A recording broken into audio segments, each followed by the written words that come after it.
Hello friends and gamers, and welcome to the Fortress. My name is Jinx. Today's video is going to be somewhat light-hearted in nature. It's not going to be an in-depth look at some sort of strategy for Global War 36, nor is it going to look at mechanics for the same game. It's going to be somewhat light-hearted, easy to make, a simple video to make. The reason being is I don't have a lot of free time before I am expecting my Global War 36 version 4 map to be on my table. And after I get that, I'm going to be doing a lot of... I'm attending a YouTube War series and playing as Germany, and it's Operation Dark Horizons, if memory serves. And there'll be Panzer J, there'll be Sky Marshal, there'll be Madman Dan, Wintermute, and Hambone. So I'm really excited about that. And so that will occupy a lot of my free time. And so I thought I'd make kind of a quick video now today.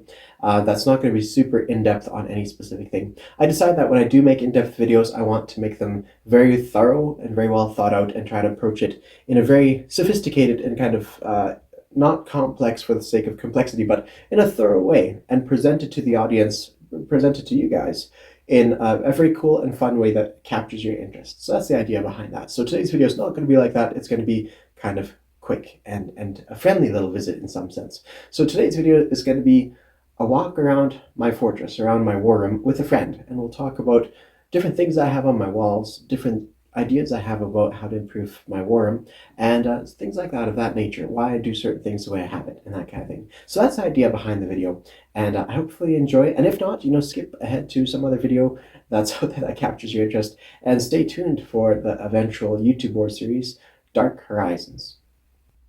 So the first thing a person sees when they enter my war room is going to be my table. It'll have all kinds of miniatures on top of it, and I quite like the table. It's easy to make, and it didn't cost much at all to put together.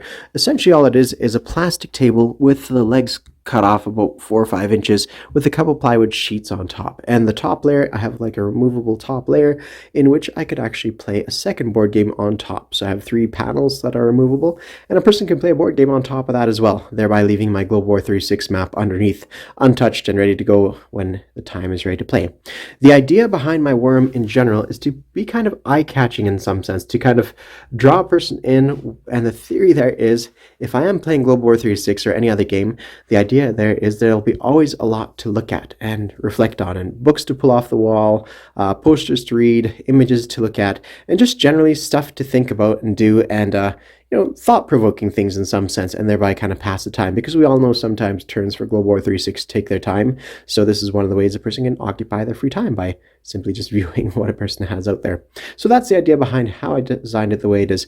In regards to lighting, I put up these what they call spider lights above here, and I've tried to balance up the yellow and the white lights so I get kind of a good image on my worm table without too many shadows, and that's kind of what I've got going on there. But let's start and kind of go around the walls, and I've talked about this a little bit before. A lot of this stuff is just knickknacks I pulled from thrift stores, and so there I have this little image here. Then I have my hats. I have a kind of, I guess this, I don't know, a Finnish field cap, and this is a Russian naval cap.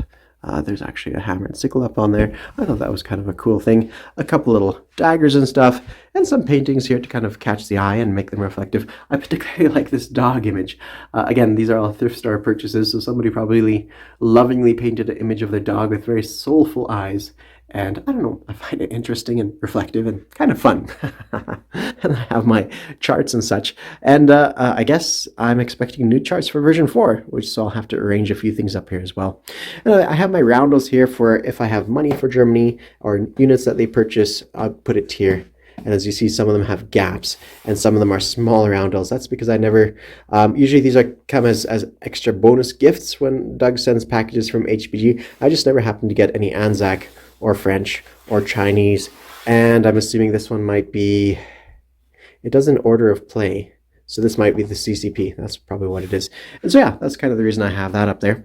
And over here I still have my cello from the days when I used to play a lot more before my injuries to my hand. And yeah, that's been sitting around collecting dust for a few years as I kind of neglect it, unfortunately. So in regards to the table, I keep all the miniatures here on this level, and these trays, and the trays were kind of quite nice to hear. I have all the neutral nations kind of lit up there in a nice way. I'm quite happy with that. What I'm not sure what to do is I'd like to put roundels here representing what's going to be in the center bit. So that's one of the things I wanted to ask you guys. How do you set your table up for players? Say if you have 6 players, who sits where? Now, most common I've seen, or one of my friends, they always like to put the axis all on the right-hand side of the table. So on the, northwards, they'd be looking northwards essentially. They would put the axis all on that side with Italy, Germany in the middle, and Japan on the far side. And that seems to work okay, although Germany has to stretch their way all the way across the map to do what they need to do.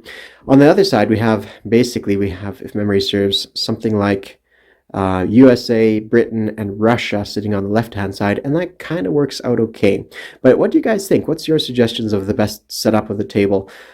One idea I have is, well, Germany, if it's in the center on the left-hand side and put Britain on the right-hand side in the middle, then Britain can, it's a little bit closer to where it needs to go in South Africa and that kind of thing, and it kind of works out okay.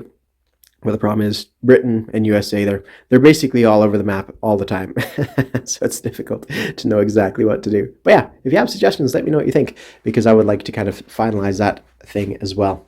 And so I'm going to walk you guys to this wall here. This wall here has a bunch of little knickknacks of different things I've picked up, different attempts I have to create different things. So the Canada at War expansion, we have different commander stuff, a couple medals from the summer offensive tournaments, and a few other knickknacks. Here's a poster by Jordan B. Peterson, B. Top Lobster. And that's an interesting, well, it's interesting to look into it, to kind of look to see what it actually means by all that. Anyways, so that's it for that shelf. I'm not going to talk about it too much, except for this up here. It's my take at Axis and Allies Global 40, and what would be the best setup of who goes first, and in a way that you could release other players to play their turn right after. So if Germany goes, Australia will go basically at the same time as Germany, and America could go roughly at the same time Australia goes as well, for the most part, and China too, and Russia could basically go the same time as America as well, and then the CCP is not too far behind, that kind of thing. So yeah, that's another thing you could give me some thoughts on too, is if you ever thought about that. I thought it was curious. Then I have a small bookshelf here for people if they're in the midst of their turn to pull stuff off the shelf. World War II in 500 photographs. It's kind of a nice book. Of course, it's very image heavy, which is kind of the idea, because people don't have loads of free time to read books when they're here. So if a person wanted to flip through this pages, I think it's quite a nice book in its own way, just to read in their free time. Another one I have up here is one of the early books I have about World War II. I kind of read or borrowed from the library as a kid. Giles's War, and this is by a cartoonist. What was his name? Carl Giles? I hope I'm pronouncing that correctly. I think it is Carl Giles. Yeah, Carl Giles. And he writes a lot of comics, about World War II while he was in World War II. It's pretty interesting stuff. In some ways, I find it kind of immersive, because he wrote these ones during the course of the war as well.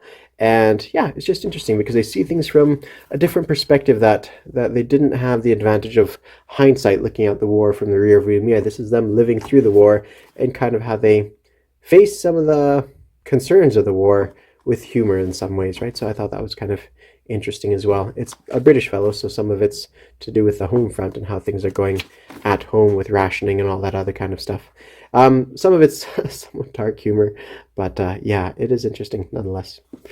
Oh, all right, so what else do I have up here? Well, I have these books here. These are Alternative History of World War II, put together by a guy called Peter G. Tsouras. And I actually quite like these books. I've read them a couple times. And in fun fact, they've actually inspired a couple alternative history strategies when I've played Global War 36. So it's a series of short stories.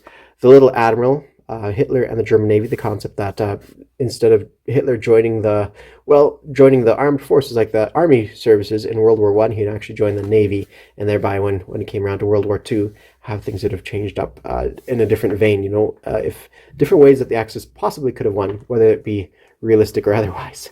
And so yeah, you have the Little Admiral, disaster at Dunkirk, if that would have turned out differently, the Battle of Britain, the Storm and the Whirlwind, if Zhukov struck first, the Hinge, Alamein to Basra, so that's something about, probably if Rommel had more success, into the Caucasus with Turkish attack on Russia, and all this other kind of stuff going on there as well. So it's interesting, and I quite liked it. It's a fun little book to read.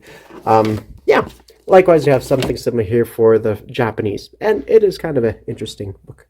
And of course, these ones here are more heavier reading. I just pulled them down here because I quite like this one. World War I book.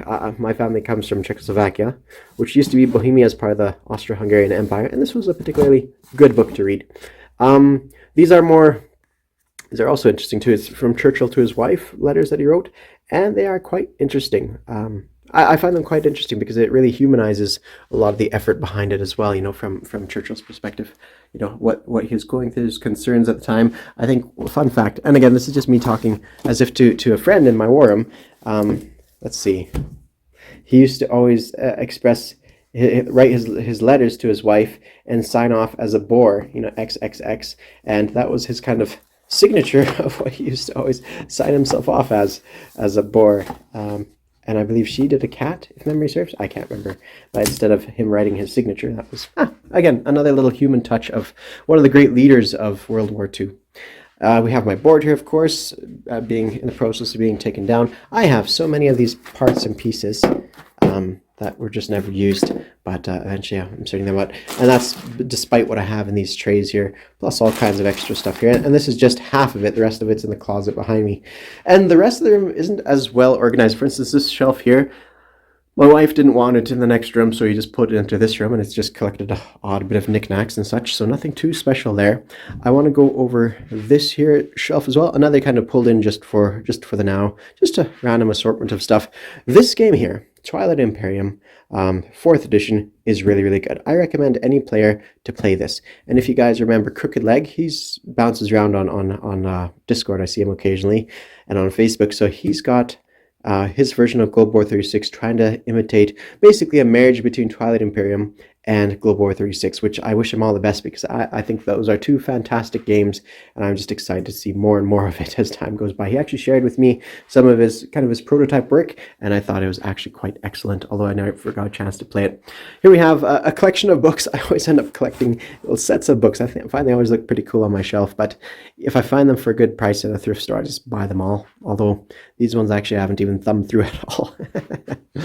This book here I pulled off the shelf because I wanted to show you guys. It's called The Chronicle of the Second World War. And the reason I like it is because it actually takes the war on a week-by-week basis. As you see here, this is like the 3rd week of May 1940. This one's the last week of 1940 of March. And every page, March, the 1st week of March, 2nd week of March, 3rd week of March. And as the war progressed, I think it's very interesting for that way because it's a kind of a linear perspective of history, which I thought is really, really cool. I think it's really cool. Now, I can't remember if it's written up in such a way of not knowing the ending. I believe it's not, but it doesn't really refer to things of like, oh, and this is when they started to win the war. I don't think it's written in that way. It's always kind of written in this idea of how life is going and how it's progressing. So this is kind of an immersive book to kind of draw a person into the thematic experience of living in World War II, which is absolutely horrific. We don't realize how lucky we have it today. And I think in Mark of Remembrance Day, we just went to the parade a couple of days ago, and I was quite moved. I'm from a small town, so there's not too many veterans and such, but it actually brought a tear to my eye. And it's something that's lost to people nowadays too. This concept of the sacrifices that people had to go through, the heat and the cold and the misery and the hunger and the thirst and the trauma of causing hurt to other people as well, and all the stuff that they had to go through to make life a better place for all of us.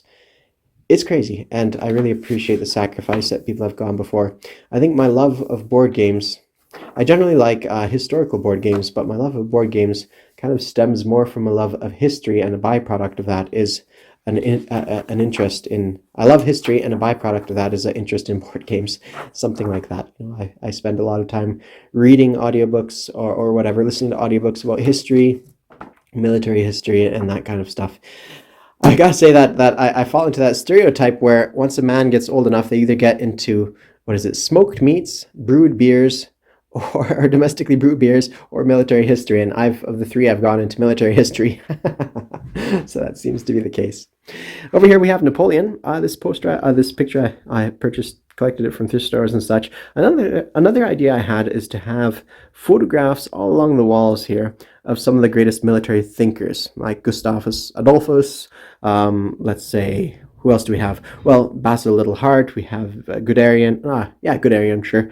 And then we have other individuals, Clausewitz and even Machiavelli and Bismarck. The more diplomatic kind of characters as well. I think they'd be quite interesting to have on the wall. But maybe that would overcrowd things with too much images and make it seem somewhat claustrophobic. So I haven't gone that direction just yet. This wall here is the backdrop for my videos, and I've talked about it a little bit before. But these are the rewards for the YouTube wars and for the summer offensives, first and second. And my hope is to be there for the third, fourth, fifth, sixth, all the way till the day I die. But unfortunately, I'm gonna have a blank spot here because I don't think I'm gonna be attending next year's tournament. Up here I have something where my friend gave me this. He joined the military and gave me this artillery badge from the Canadians. And here I have a medal from World War I from the Canadian Foreign Legion, which are quite an interesting bunch. Oh, sorry, Canadian Foreign Legion. The Czechoslovak Foreign Legion, which I quite like that history quite a bit. I find it very fascinating what those guys accomplished. Here I have, in the rest of this thing, I have Elea iacta est, which is Latin for the die is cast. And that's what Julius Caesar said when he crossed the Rubicon. In some ways, the reason I have this out here, I think it's just a great quote because, die, the dice is cast. So I think it's very suitable for wargaming. But also, it just strikes me now, too, that once things are said and put on the internet, it becomes official. And in some sense, the die is cast as we say things. And so therefore, be conscious of what we say, because it can come back to well, it can harm and it could hurt, but it can bless and it can curse, right? So it's all these different things to be conscious of, as this thing at my back. So that just strikes me right now. So it's what Caesar said as he crossed the Rubicon on his way to becoming Emperor of the Roman Republic. Something like that. Over here, I have a whole series of different pins. Now, the idea behind these pins was conversation sparkers. So it's not necessarily that I'm a communist or that I support the idea of the Republic of Western Canada splitting off from the rest of Canada. That's not really the idea there. Or that I'm necessarily a COVID vaccine supporter or against. In that case, I just haven't collected one for against. But to spark dialogue and interest. And I think it'd be interesting to have different things up here as well. The idea that we live in interesting times where there's debate behind different things. I think the idea of having a pro-COVID vaccine and anti-COVID vaccine pin, I thought that would be kind of interesting. A Republic of Western Canada or any other kind of, the Republic of Texas and that kind of stuff, different things to spark conversation and not to spark antagonism or anything like that, but just to kind of thought-provoking in some sense, because one of the ideas there too is when you are playing board games sitting around a table and there's some free time between turns, sometimes you do need things to kind of spark a thought or conversation, and this is one of those kind of interesting little things in my mind anyways. Here I have this shelf. I actually painted this mask, so I did not, of course, I did not put it together. I just went to a little kind of pottery cafe and drew it all up and painted it and put it up on my wall. And they're kind of in the Fortress Jinx colors with red and black. And yeah, I think it's interesting, another interesting thing to look at. Here I have my military baton, my marshal's baton to point at stuff. Here I have my kind of a little, what's it called, a diorama in some sense of Napoleon in Europe, a board game, which, just like Napoleon, a board game whose reach exceeded its grasp, let's say, right? So I think just visually, it's a beautiful board game. I really do believe that. It's just, the concept behind things just absolutely enthralling as far as I'm concerned. Different types of characters on different colored horses signify different things. You have, all kinds of different combat features behind it. I really like it. It's just unfortunate that the game itself just falls apart after a length of time. That's just almost too tedious to play with not enough reward for what people invest into. But I still think it's just an absolutely gorgeous, gorgeous miniatures and really interesting concept behind a lot of stuff. Here I have a whole bunch of generals, a commander's. An idea I have is eventually making kind of a commander's, let's say, expansion of my own to do different things. I'll talk about that in a future video, but I have a bunch of interesting ideas I think might be appealing to the wider public. Something like each general gives its own benefit to different troops in different ways. And you also have, you have tactical level commanders and you have strategic level commanders, and the strategic level commanders bestow benefits to the lower ranks in some way, but there's also a bit of randomness involved as well. Like if you promote this character up to a strategic level commander, then you actually draw something out of a bag, and it could actually be quite negative for making him, when you promote him up the ranks in that regards. And so you might actually want to demote him and put somebody else in his place and reach into that randomizer bag again and try to get somebody else. And last, we have a few little knickknacks from different travels and experiences I've had in my life. Something like that. Nothing too special here. On this wall, we have another shelf.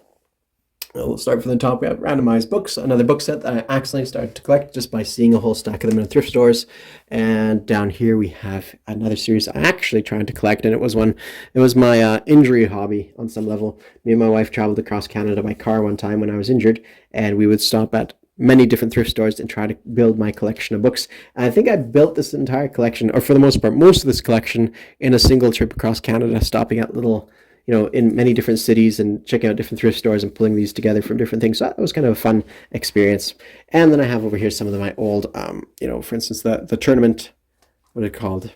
The Tournament Prestige Award or the Campaign Awards, which I quite liked. I don't think it's going to work for version 4 as well, but for version 3, I thought it was an interesting idea. And I also have some of my stuff from what I call the JX36 overhaul, where I did stuff like, this is like an expansion I made back for version 2, where I did all kinds of interesting things like, unsupported Air Force would act in a different way, ship operational range, harbors, all kinds of stuff where you could detach forces in an earlier version of kind of screening forces to get rid of those blockers that they would have. I even had stuff like nighttime raids as opposed to strategic night bombing as opposed to daytime bombing, that kind of thing. So I quite enjoyed doing that as well. That was quite fun. And then I have random board games over here that I quite enjoyed, if not for their gameplay value, then for their artistic value. So Napoleon in Europe, good game visually, but falls apart a little bit on the gameplay element.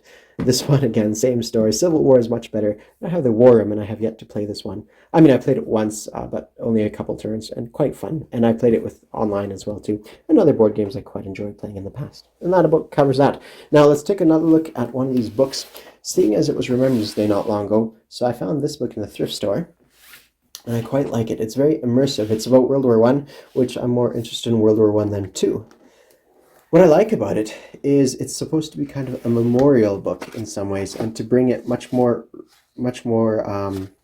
poignantly into people's lives. Maybe that's the right word. So it talks about different things throughout the entire book. It has all kinds of maps, but what I like about it, it has all kinds of little stories of biographies of different characters that were important, and different imagery that's on there. But it also has these little add-ons. An active service French book for soldiers and sailors containing the soldier's language manual and French for the front. And this is kind of the reproduction of a book for translation, let's say, right? So you'd have a soldier fighting in foreign land has to meet a real and constant difficulty when unable to converse with inhabitants. So they have words for the allies here. You are French, I am English, and you have to say it in French, Je suis anglais, or something like that, right? So I think it's quite interesting. And even the Lord's Prayer here at the end. So it's quite interesting. All kinds of stuff like that. So a letter from Joffre to General Robinson, written, this one here is the one to General Robinson. It's written in French, so I can't read it, but here we have another one from, from General Robinson's February 24th reply to Joffre, explaining the measures taken to help the French who were under the attack at Verdun. So it's kind of, it brings you into the war in a different way than other things, right? Here we have another little inset, and this one is, let's see, I can't quite see it, but yeah, I have something else on this one. I'll flip to another page, or enclosures here. A telegram to Patain. Here we have more imagery, more books. Here we have a postcard from somebody to somebody else. Let's see, inset over here. One of Patain's signed army telegrams dated ready for encoding. He encourages his forces on the left bank to stop the German attacks completely. Here we have a sketchbook of a French soldier, Charles Gauss, of the 339th Infantry Regiment, showing the scenes painted during the battle for Verdun. So I find that quite interesting as well, too, like a soldier's perspective of the war. We also have maps, all kinds of interesting maps showing trenches and all kinds of stuff. Very immersive, like I say. You have posters, you have letters from sons to mothers and mothers to sons. We have a death notice in one of these ones. We have all kinds of interesting things, newspaper clippings, postcards, maps, plans, semaphore signals, a pilot's flying logbook, all all kinds of really interesting things in here that really serve to really draw a person in and to make things feel more real and more immersive than they otherwise would be. So I quite like it. I find it very interesting. This book here is one of my treasured possessions I have of military history. Another book I pulled down here is actually a comic book from World War I. I don't normally collect comic books. That's not really my thing, but comic books on some level express something that serious history books don't necessarily cover. You know, if you look at something like D-Day, the greatest invasion of people's history, and you just look at these images and read about it, it's something. Yeah, you definitely get something out of it. You learn things from a certain perspective, and of course they're going to have quotes from different people. When we landed, the beach was under heavy fire and lots of people were being killed. That's one thing, and you see things from one perspective, but this also gives you a different perspective as well too. And this is from World War I, so it's a little bit different as well too, what they struggled with, what they thought about to some extent, and how they dealt with what they're dealing with some level of humor as they saw devastation being rained down around them, and still in some sense try to make light of, well, not make light of the situation, but to survive with humor. You know, romance here, it says, "Darling, every potato that I have is yours." And that was humorous at the time, I'd imagine. 1917 food was extremely in short supply. The U-boat campaign was hitting imported foods hard. It's just really interesting in that sense, and gives you kind of a little glimmer of what life was like then in some ways. So I quite like that. I also have another comic book from World War II. Again, I don't normally collect comic books, but there was a time where I got a bunch of these ones from some of the more famous ones. And part of the reason being is I actually first piqued my interest about history through some of the books my dad would borrow from the library. And one of the ones that was sitting on the bookshelf next to the ones he had was that Giles book about World War II. That Giles book I have on that shelf there. It kind of caught my interest. And in some ways too, because I wanted to, I wanted to have more connectivity with my dad too. So I learned a little bit about military history.